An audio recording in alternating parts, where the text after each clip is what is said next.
De ce s-a dus la Bacău? Nu sunt pânzite de paparații, de tot felul de ziariști care dau cu microfoane și ai o stupită Coco? Coco? Ce faci? La Cancan, la 7 luni. Auzi, că apare a doua zi discuții. Coco? Lingurița aia de păstășani, oare o fi venit cu ea de acasă? Coco? Ce faci?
Coco, ce faci? Coco, ce faci?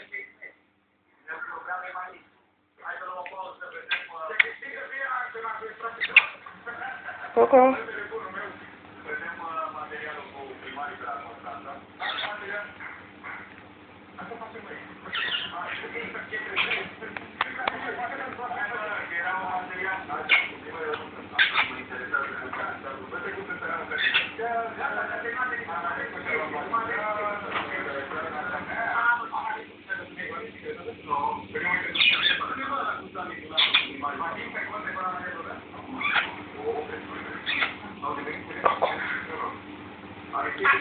Ce faci?